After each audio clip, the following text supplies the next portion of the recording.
Greetings, I'm Arik and I love Washington wine.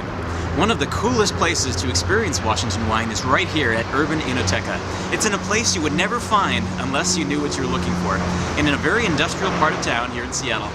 It is an experience. I'm looking forward to talking to some of the winemakers. There's 7 wineries in here, all top-notch. I'm with Bob Neal, one of the co-founders of McCrea Wines.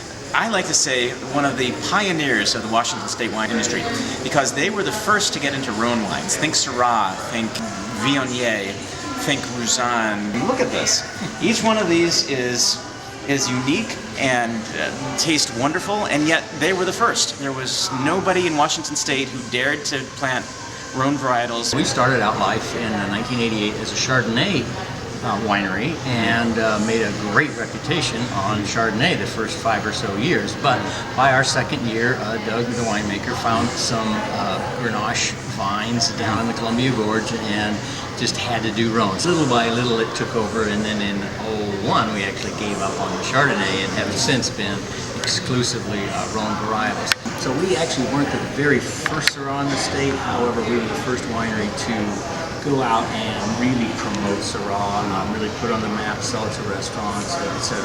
But that first year we had something like 300 cases of a wine that nobody could spell, nobody could pronounce, nobody had heard of, nobody knew what it was like, and I thought, I'll never, ever be able to sell this. Yeah, it's almost like a white that tastes kind of like a red. Maybe that's why I like it. I don't know. People claim that it's a white for red wine drinkers. So let's see, we have, this is Roussanne I poured a Roussanne for us. It's absolutely beautiful, lots of fruit. It is so fruit forward that it has a nice sweetness aspect. Oh, that is nice. Yeah, I can see this going to Thai food or Indian food. Absolutely. I eat a lot of both. And then the other one I poured, which is a fun, very different wine, is Counoise. Yes. And Counoise is one of those grapes that it's predominantly a blending grape, but it makes a wonderful, wonderful light, sort of Pinot Noir-like wine. Oh yeah, yeah. It does remind me of a Pinot, but a Pinot that has a backbone to it.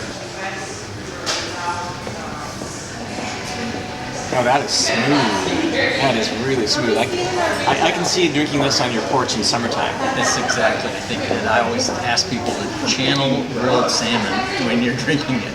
Well, Bob, thank you so much for taking the time. And Arik, I appreciate it very much. Oh, you're welcome. Always love having you, anytime.